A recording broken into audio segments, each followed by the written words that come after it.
Welcome back to our study in the book of Romans. This is Sonship Orientation, and this is session 68. We left off last time looking at that word froward and untoward. Let me take you back to Proverbs 2:10. That's where we came from.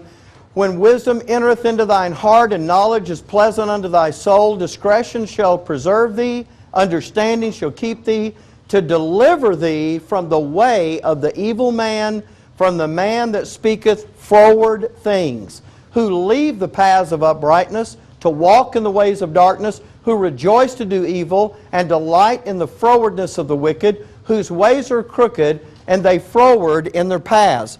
Now, I'm going to show you the second character. The first character we got up on the board, that's the evil man. Now, the second one, just a verse or two, verse 16 of the same chapter. To deliver thee from the strange woman, even from the stranger which flattereth with her words, which forsaketh the guide of her youth, and forgetteth the covenant of her God. So let's put her up here. So you have the evil man and the strange woman. Now, you do know we've done some things with them before, but now we're going to take this further than we've ever taken it before. And I want to call your attention to the last phrase there in verse 17. She forgetteth the covenant of her God. Here's the thing you need to understand about the strange woman. There is a religious aspect to this opposition. She forgetteth the covenant of her God. So this is something that has to do with spiritual things or religious things. And you'll see as we unfold this how that's going to happen. These are the two characters that Solomon warned David that he was going to encounter. Israel was actually told about this way back in her history, and you are going to be told by your apostle that you're going to encounter these two oppositions as well. Now, the 4 books, I gave you this level 1 chart here. What I want to do is underneath here, I want to give you the books out of Paul's epistles that apply to this, and that is going to be Romans, 1st and 2nd Corinthians, and Galatians. Now the reason I'm putting those up there is because Romans gives you the exhortations and the doctrines to put that godly thinking in you. Those decision-making skills. That's where you get taught about those things. But if you run off track, it's going to be because of the attack of one of these two. One of them, the evil man, the other one, the strange woman. Now we'll talk about what those are, but for now, let me just show you that if you're a Corinthian, you have been victimized by the attack from the evil man. If you're a Galatian, you've been victimized by the attack from the strange woman. And the reason you have 2 different books that follow along with Romans is to correct both of those major attacks and oppositions. So that's what you're looking at when you're over in those books. Now, what are those? The evil man, you could call this, now I'm going to give this a couple of titles, but I want you to see them right now as just being part of the same thing. It is the ungodliness of this world. And that second one is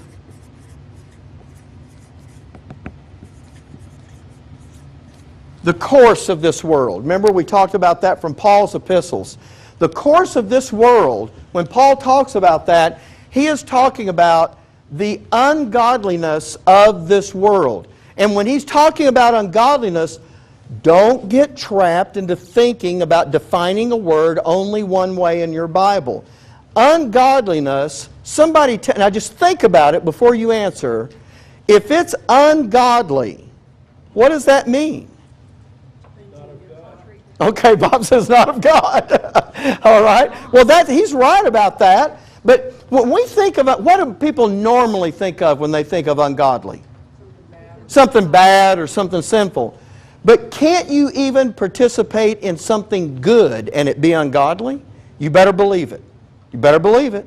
So, the world, when we're talking about the ungodliness of this world, I don't want your mind to start thinking about all of the terrible things that go on in the world or all the sinful things that go on in the world. I want you to, because ungodliness is, look, ungodliness is not only, you can do the right thing, but do it the wrong way, and now it becomes ungodly. Are you with me there? Okay. So and that's the hang-up of where Christianity is. We're doing good stuff, therefore it's godly. But it's got to be done His way. And there's a reason it has to be done His way, by the way. And people think, but look, a lot of things that the Christian world does that they think is godliness, did you know every lost person in the world could do those things? And some lost people do those things. Let me ask, do you think there are any unsaved people in the world that give to the poor? Is there anybody that's not saved that doesn't help feed the homeless? Volunteer in a soup kitchen somewhere? How about join the Peace Corps and go over? You see, all of that can be done by the world. That's not what your Heavenly Father is talking about when He's talking about godliness.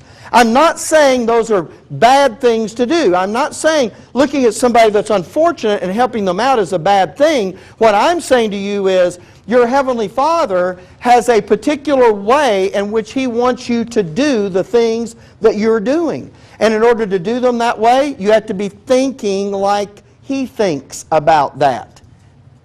This is all part of a process that you will never know on your own. He has to show it to you, or you'll just keep doing it the way the world does it. And that's what Christians think. I'm going to do all these things, and when I get up there, God's just going to heap all these rewards on me. And there's a shock coming, because there's no reward for that. You say, well, wait a minute, even if I did a good thing, even though I did it like the world, I still don't get any credit for it? It's not, it doesn't, that's the point. It's not, it doesn't qualify.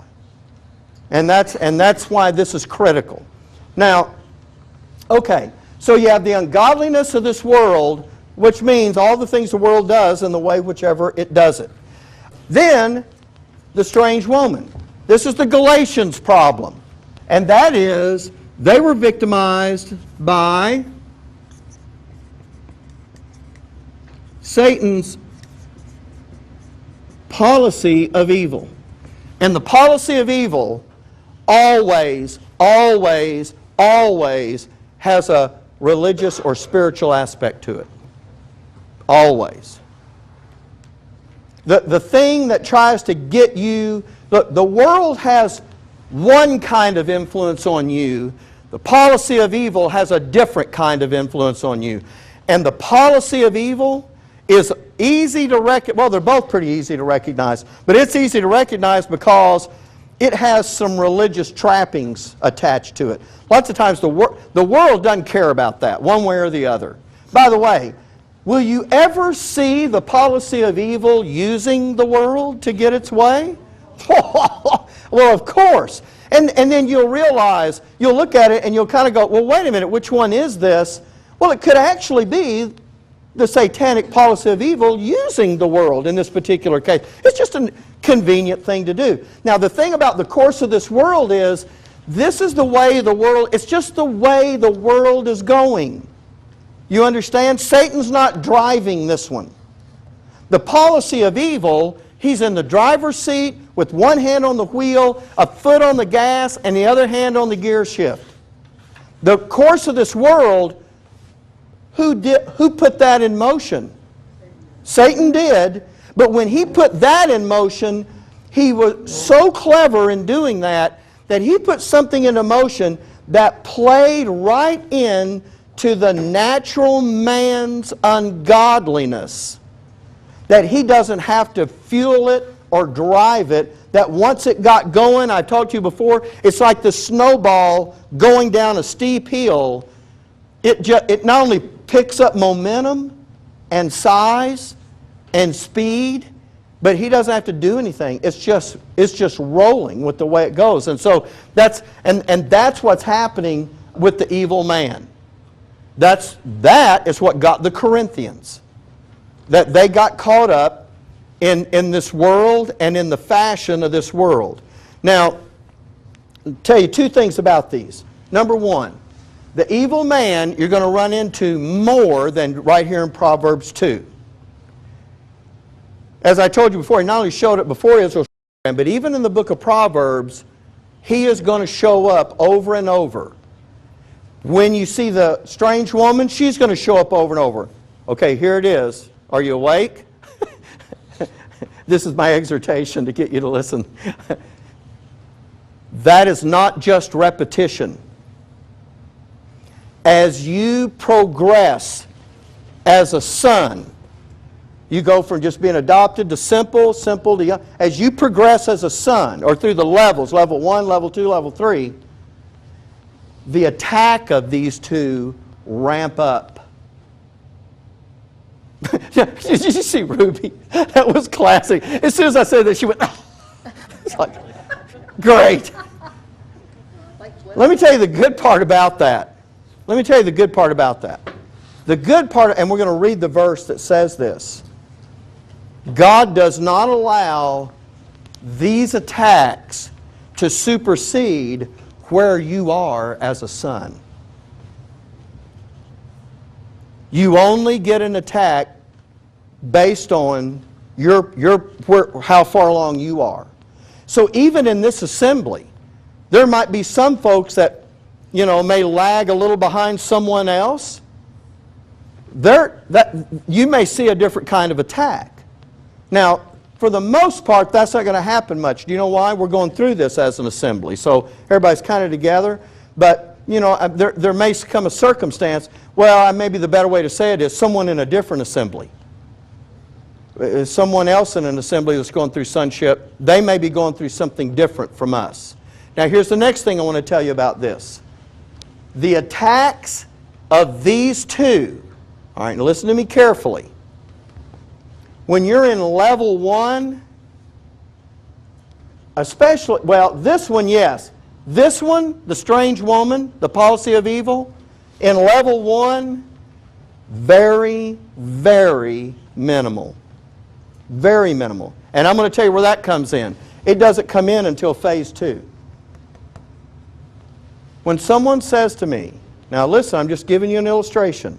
When someone says to me, when such and such happened, do you think that was the satanic policy of evil trying to get us off track? You would be tempted to do that because of what you were looking at, but the fact of the matter is, until we get into phase 2, we're not even on the radar. So the answer is no. You say, well then what was that? That is something that is common to every church. We talk about the policy of evil wanting to come in and disrupt this church and tear it apart. But don't you know that even in churches that are not engaged in sonship, there's always somebody willing to come along and just rip things apart or try to gain control? Or have you ever seen that happen? Look, my background was Baptist. Have you ever been in a Baptist business meeting? Brother, don't talk to me about World War II. I was a Baptist. I've seen war. Look, all I'm saying is, and it wasn't always like that, but I've seen some pretty ridiculous things. I've seen churches just practically split over the color painted on a wall in a Sunday school room. Okay, I don't want to get off on that. That just wears me out thinking about it. Satan doesn't have to get involved in that. You guys are doing that on your own. So I'm just saying, you're going to see that just a little bit in level 1. When you get into level 2, that strange woman, she ramps up. And you're going to see that satanic policy of evil really get rolling now. Yeah, you got your feet wet with it, but then when you get past that, you become a young man and moving toward a wise man, that ramps up pretty good. The third level is where you're really going to see it. But thank God, when you're a wise man and becoming a man of understanding, you're able to handle those attacks there. Because the kinds of things that are going on there, we would never survive. And so God very gracious, and again, we'll look at that verse here in just a minute. Now I want to show you that. Let me kind of put some things up here. for the evil man, I've got it in your notes, but just so you can see it, he shows up in chapter 2, he shows up in chapter 17, he shows up in chapter 24, and he shows up in chapter 29. That's the evil man. So he's going to show up several times that you can see throughout the book of Proverbs. And as they progress in their education, they're going to get another aspect of the evil man. So the first time you encounter the evil man, are you going to get everything he's got? No.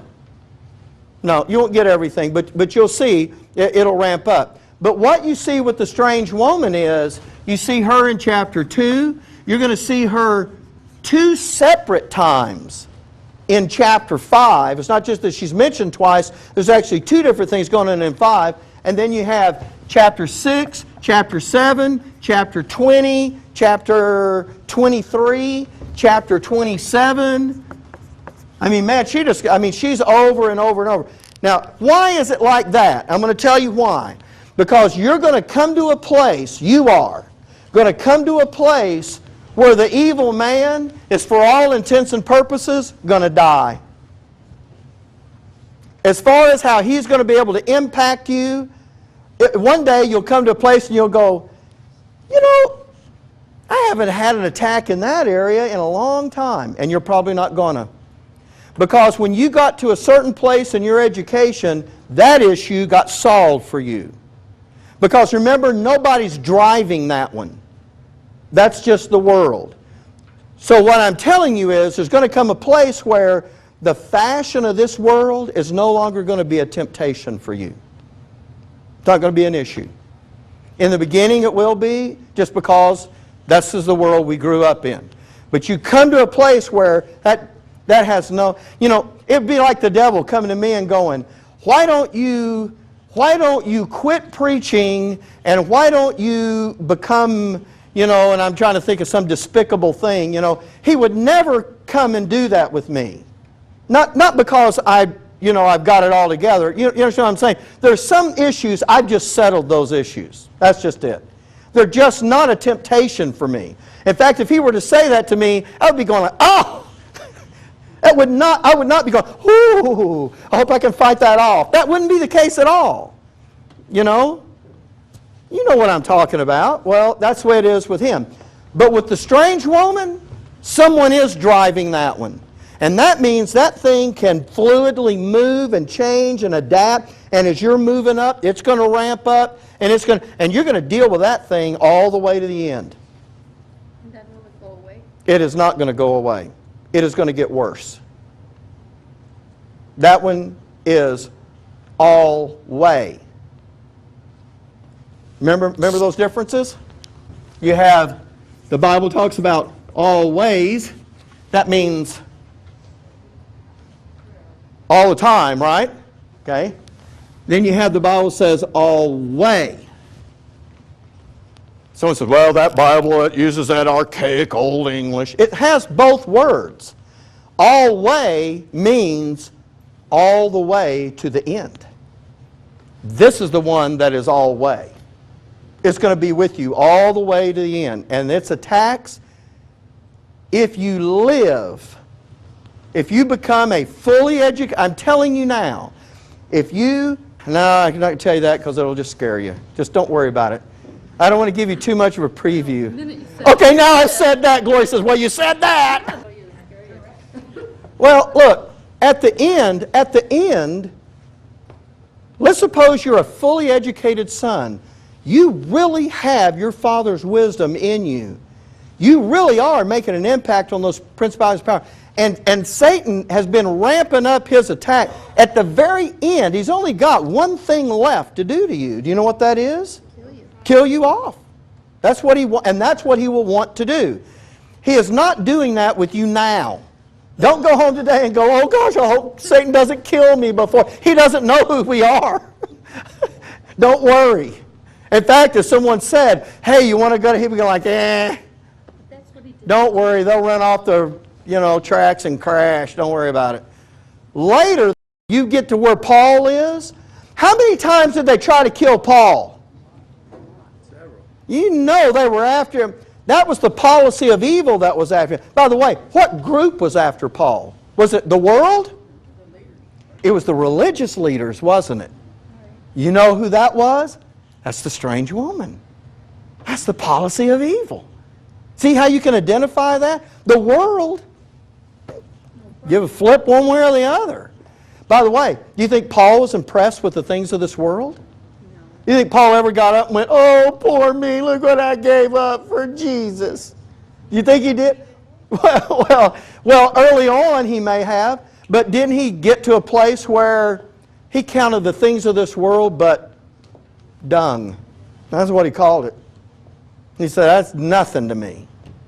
And so you're going to get to the place, that's the good news, that the world has no impact. The bad news is Satan hates your guts.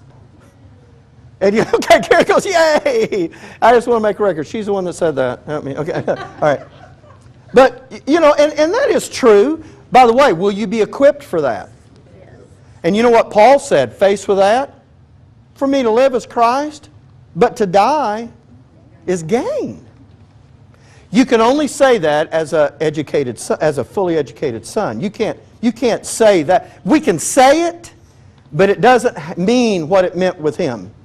He's looking at that through eyes I've never looked through, that's for sure. I'll just say it that way. I've never looked through those eyes.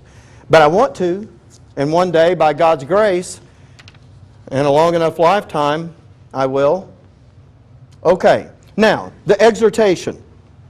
By the way, you have a little deal in a little chart, and I want to let you look at that chart as we go through this PowerPoint. This happened, of course we're going to look at this in Israel's program, these exhortations about these two characters of opposition. And here's the thing, you get Israel's education into God's Jehovahness and grace.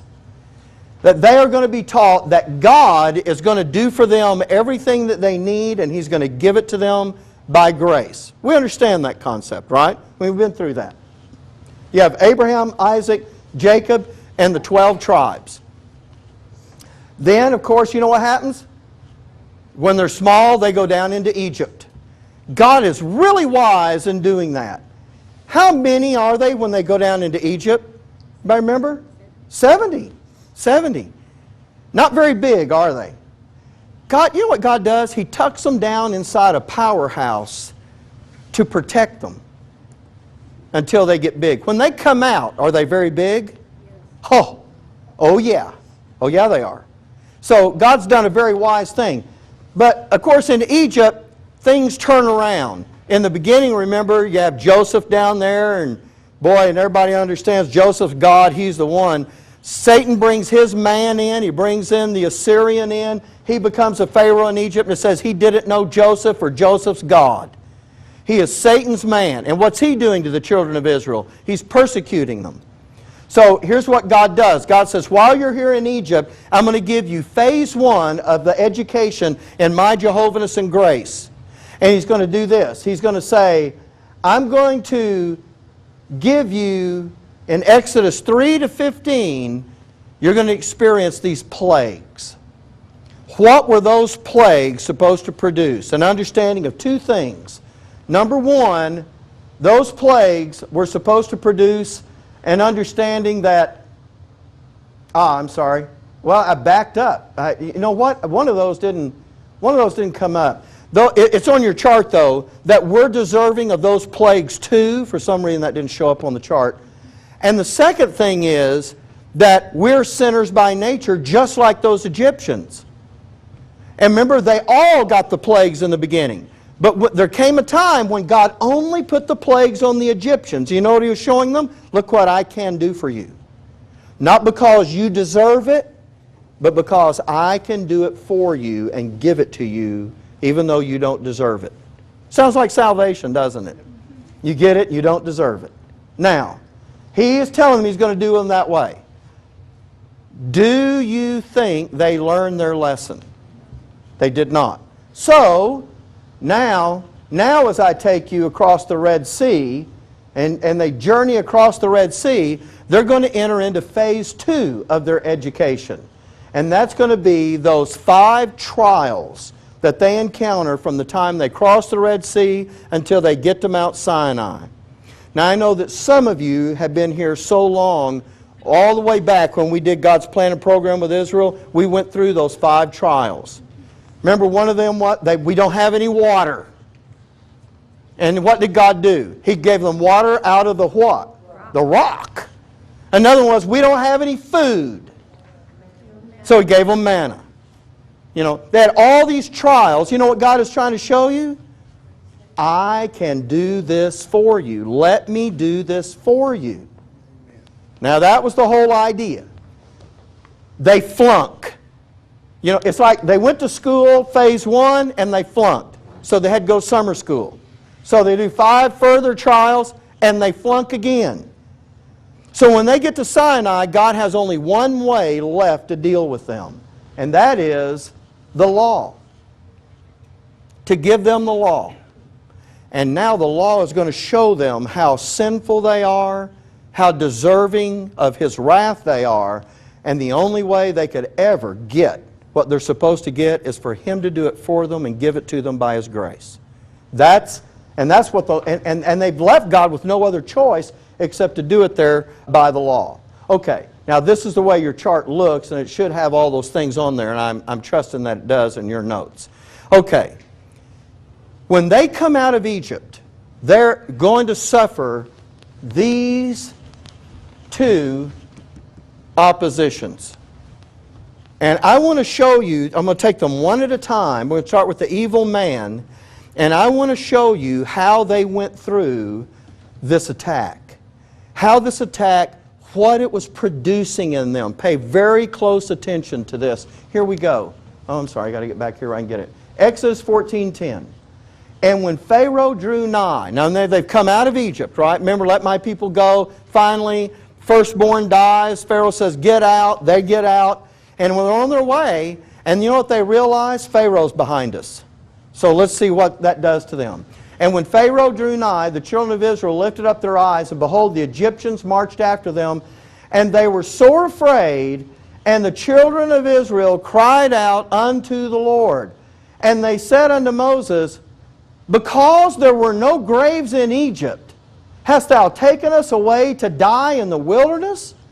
Wherefore hast thou dealt thus with us, to carry us forth out of Egypt?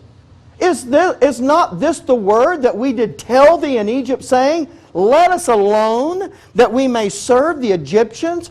For it had been better for us to serve the Egyptians than that we should die in the wilderness. You know, if you're God, don't you have to be disappointed in that? He is. He is, by the way. He's going to tell you that. You know what this is? This has nothing to do with religion. This just has to do with being in a tough spot. And you know what they're thinking? We were better off under the Egyptians. We tried to tell you back there. Like, you know, Moses twisted all their arms. Here they are. Here they are. You know what? Here's the thing I didn't show you. When the firstborn was dying all throughout Egypt, and they had the blood on the doorpost and the lintel, the death angel passed over their homes, and they had their shoes on their feet. Remember, they ate that Passover standing up because they're going to have to go. When they went out of there, do you remember what the Bible says? They spoiled the Egyptians. You know what the Egyptians did? They gave them their gold and silver and their wealth and said, just leave. They were going, woo-hoo! You know? And now look at them. As soon as they see Pharaoh marching after them, well, we tried to tell you, we didn't want to leave Egypt. Man, they are worthless. Now you say, now, by the way, that's what the world produces. The world, you get in a tough spot, oh! And you say, well, that's what, your Father's going to teach you. That's not how you respond to difficulty. You have a different way to respond to that. But I want to keep going here because we really have a lot to see and not much time to see it. So now, now by the way, what happens? God opens up the Red Sea. Remember, actually, there's a pillar of fire back there. It won't allow Pharaoh and his army. Did he ever get them? Did he ever get them? He never killed a single Israelite. God parts the waters of the Red Sea. They go across on dry ground. And then Pharaoh and his army start coming across. And what happens? Water closes up, kills them all off, right? Okay. Now, when they do that, look what they did. Now look what they're doing. Here we go. Exodus 16. And they took their journey from Elim, and all the congregation of the children of Israel came unto the wilderness of Sin, which is between Elim and Sinai, on the 15th day of the second month, after their departing out of the land of Egypt. And the whole congregation of the children of Israel murmured against Moses and Aaron in the wilderness. And the children of Israel said unto them, Would to God we had died by the hand of the Lord in the land of Egypt, when we sat by the flesh pots, when we did eat our bread to the full. For you brought us forth into this wilderness to kill this whole assembly with hunger. I actually thought it was going to be I thought I had something else here. You know what they did after God killed off Pharaoh and them? You know what they did? They sang the song of Moses. It's in Exodus 32. I thought that was what I was going to be looking at. And you know what that song is? Oh, God drowned the rider and his horse in the sea. Oh, God is so wonderful. God is so great. They did that. So then they just journey a little further, and they're hungry, and now they're going, well, I can't believe you brought us out here to kill us, make us starve to death in the wilderness. What did the world make? Now, I want you to notice, this is clever. What did the world cause them to think? The same thing we saw back in Numbers 14. We were better off back in the world. You know what the world was for them? Egypt. That's their world. That's what they were accustomed to. That's what they said back there when they saw Pharaoh coming. We told you back there we didn't want to be delivered. We were better off in the world. That evil man is designed to influence your sonship to get you to say, we were better off before Brother Mike came in here. I told you that was a harebrained scheme of his. Some cult leader came in here with the stuff, and you know what? We were better off before. I mean, you know what? Look, we don't have any chandeliers, and we don't even have carpet on the floor, and you know, I just want some carpet. And these chairs hurt my back, so you know what? Get glorious. You know, you know what you're going to look at, and the world is going to work on you to look around and say, well, look what we're having to put up with, and we don't deserve that, and we were better off, and it's to get you ultimately away from here. It's to get you to look back and say, we were better off this other way. And that's exactly what that's producing. Even when he fed them, by the way, he did feed them with manna, didn't he? Here's their response when he fed them with manna. And the mixed multitude that was among them fell a-lusting, and the children of Israel also wept again and said, who shall give us flesh to eat? Why? They've been eating manna, right? They're going, we hate manna. We remember the fish which we did eat where? See how the world is working you here? It's worked them. Oh, you know what they're not remembering? Pharaoh was not only killing them, he was using their blood to mix the mortar for the stones they were setting. They weren't thinking about that. They were thinking, oh, remember when we were in Egypt, how good it was? And we had the fish that we did eat in Egypt freely. Remember that? Oh, that's just like paradise, isn't it? Oh, it was wonderful. The cucumbers and the melons, the leeks. What is a leek? Is it like an onion? Have you ever eaten a leek? They're just big onions. Really? They don't really. It's mild? Kind of like a beet. Oh, man. I don't know. I thought that's what you had in the faucet. Yeah, well, right. All right. The melons, the leeks, and the onions, and the garlic. You know what? They're remembering all of that stuff, but you know where they're remembering it from? The world. Now listen, I'm going to make a point here. Look, I'm not fixing to turn into Mother Teresa on you. I am not telling you God wants us all as sons to be penniless and broke and unable to provide anything to eat. That's not what I'm telling you. But were they in a situation where they didn't have those things? In that wilderness, there was no melons, there was no cucumbers, there was no garlic. There was no, they didn't have any of that. What did they have? Manna. Manna. Okay, good. Glory goes, and water. She's bitter about it, and it wasn't even there. She wasn't even over there. All right. That's true. All they had was manna and water. But here's the point. What if your sonship brought you to a place where the comforts that you have enjoyed before are no longer yours to enjoy at that particular place in your life? By the way, did God mean for them to stay in that condition? You know He didn't. But there came a time when that's where they were. If there were to come a time in your life, see, the idea is that's when the world really makes you look at what you don't have and make you concentrate on that for the purpose of saying, for them, the answer was to do what? Go back to Egypt. And what's happening in our day is, you remember how it was before you got involved in the sonship thing? You remember that? You need to go back to the world. Just go back to the world. You can have all that. And that's what's going on here. Let's keep reading.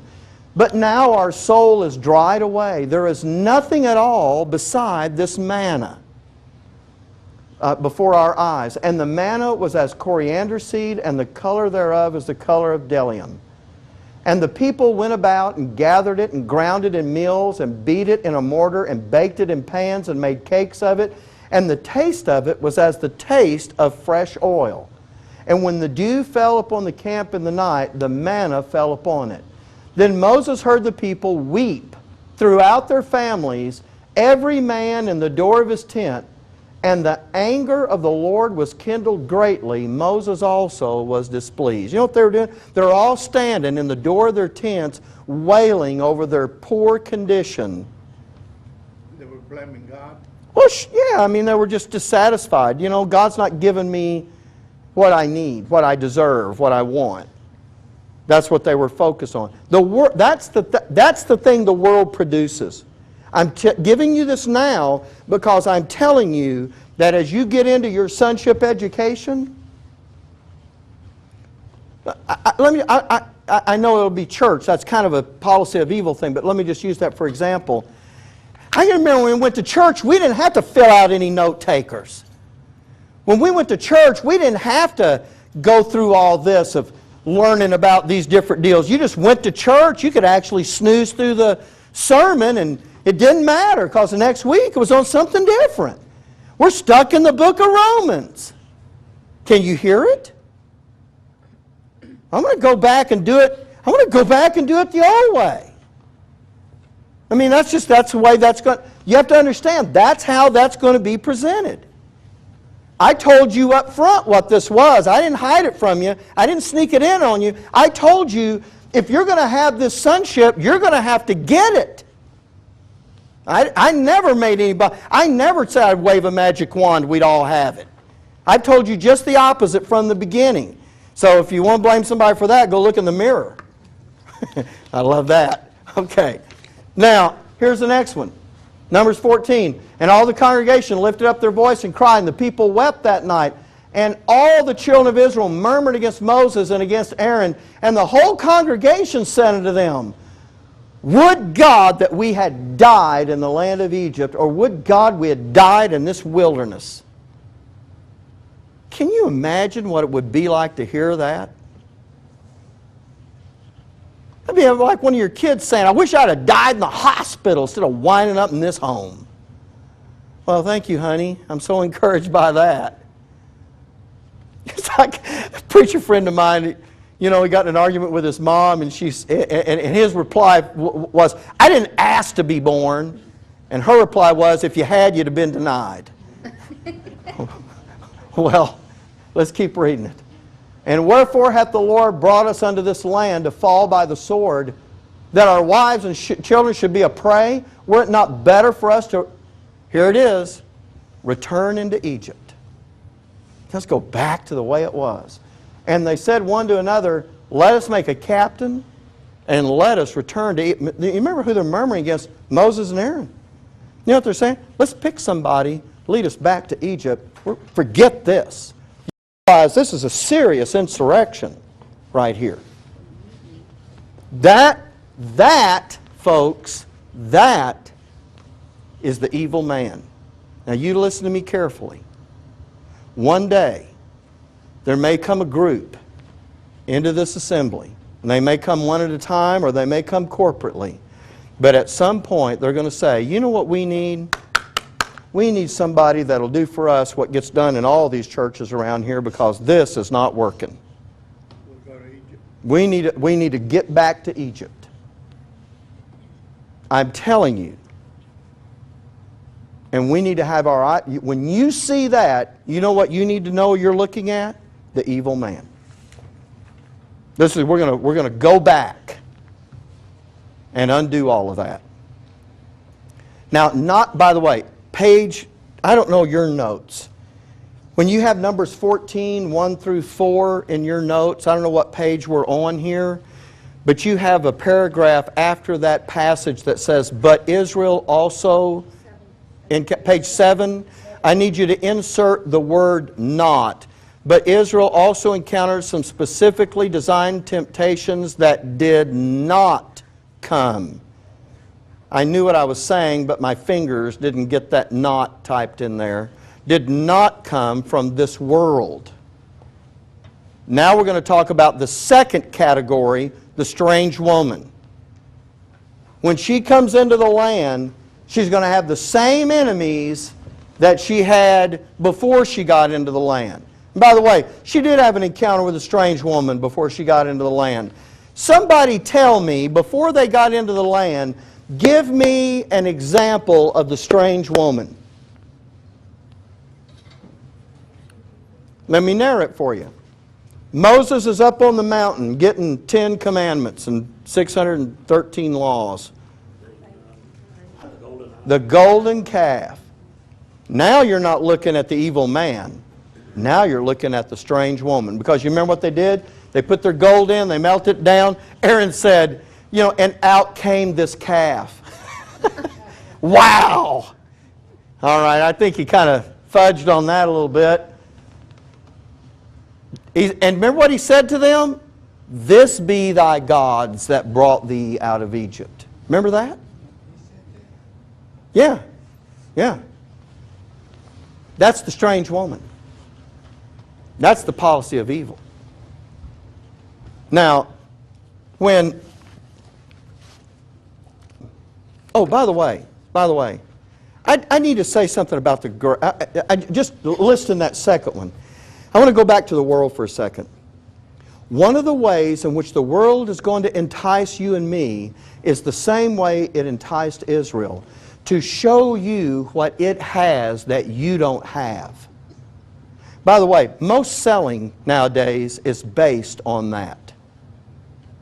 Let me show you something you don't have, and then make you want it. Because if you don't have that, somehow you're just not, what you're supposed to be. That's the way that happens. The world is going to show Israel, look, you know what? By the way, it's already started with the manna, hasn't it? They're remembering what they had back in Egypt. But when they send the spies into the promised land, Moses is going to warn them, do not get impressed with what you're going to see with the Canaanites. You're going to run into these people. Don't be impressed by what they have.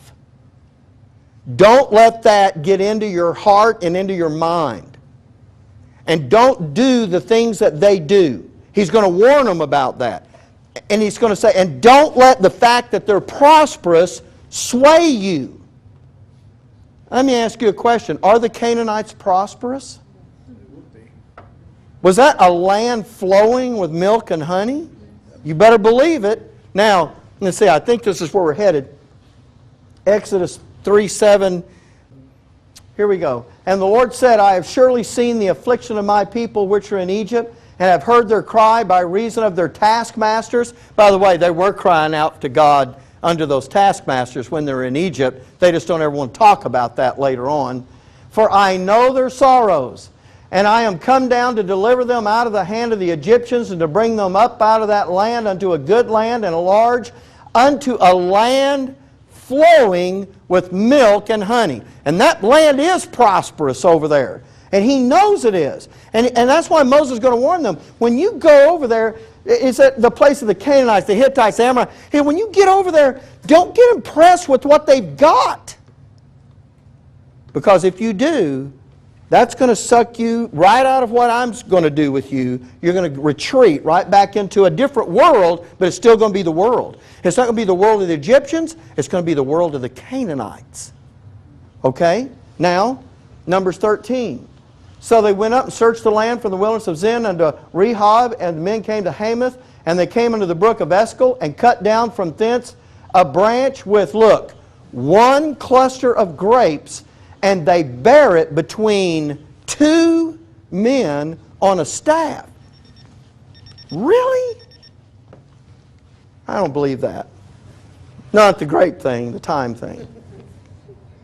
They cut down one cluster of grapes. This thing is so big, they have to hang it on a pole and get two guys carrying it. One cluster of grapes. Do you think this land is prosperous? Oh my goodness. Okay, we're gonna where am I? 13:21. Yeah, we're gonna stop here. But I want to make a point. Not only are they not supposed to be impressed by the land, but he says all their wealth you don't. Do you realize they were told when you go in? Oh no. Okay, let me just do it like this. Don't get impressed with their cities. They have these big cities. Do you think they were, you know they were looking at that going, look at this place. When we drive them out, I'm going to get this place. You know what God says? Tear all that down. Wait a minute. Look how nice this is. We could have this. God says tear it all down. Drive them all out. Don't intermarry with them. Don't make a treaty or a covenant with them. But was there good fruit trees in the land? You remember what God said to them? For 3 years you can't touch a single piece of fruit on those trees. 3 seasons, only then can you begin to eat of those trees. 3 years. You know what? God says, I don't want you taking any of what this world has to offer you. Now let me ask you, do you think when this nation gets in its place and God sets up that kingdom, that that land will have anything to compare with what they're going to have? No. But here's the thing. God says, I don't need you enamored with this world and what it's offering you. Do you remember what they did when they come to Ai after Jericho? They're not supposed to keep anything, but do you remember what happens? They get that gold, remember? Get that wedge of gold, God buries it under his tent, and they suffer that defeat. You know what they were doing? Exactly what God said don't do. Don't envy them, don't take what they have, you destroy all of that. Now, you know what the world would say? That's a waste. Worldly wisdom would say, it's already in place, use what they have. God said, I don't want you using that. There's a reason why. And only when you understand godly wisdom do you see the wisdom of what God said in that. Everybody else you know would be looking at that and going, well, that was plain stupid. Why didn't they take their gold? Why didn't they take their homes? Why didn't they take these big cities that were already walled? Why didn't they do that? Why does God have us blow trumpets and break lanterns and walls fall down? We could have used those walls. You know how long it'll take to rebuild those? You know how much time we're wasting on that when we could have just we could have done that another. They're going to look at what God's doing. They're going to say, that doesn't make any sense to me. And God says, that's why I've got to my wisdom. Because when you understand my wisdom, looking at it the way you used to, you'll understand was foolishness. But you don't understand why. Because you know what's what he's saying to them. You guys don't understand why. Here's what I want you to do. And then they go in. They go like, oh, gold. Take some of that. God says, okay, the whole thing's coming to a halt because you're not doing what I tell you to do. I'm trying to show you that the world has plenty of stuff for you to look at and for me to look at and go, oh, oh.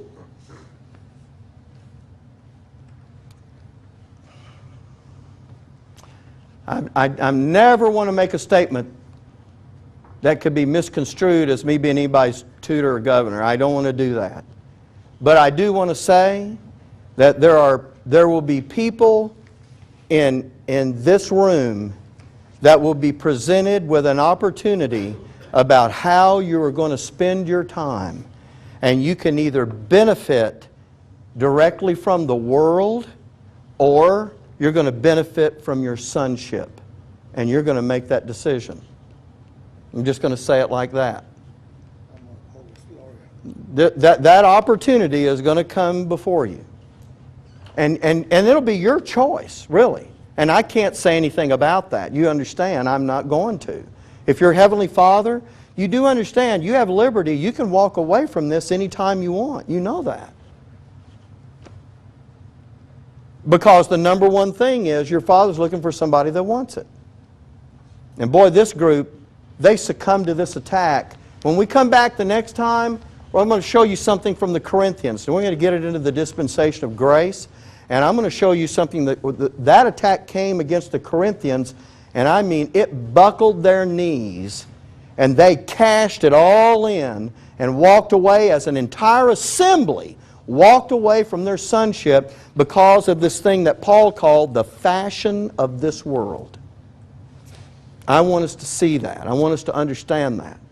Because, folks, those are the two enemies that are coming our way. I'm telling you, the whole reason we're having this conversation is not to bum you out, it's to warn you. This is coming. And when the dust settles, I don't want it to be me and Billy and Bob's wheelchair. Well, okay, I'll take his chair, but, you know, I want this assembly to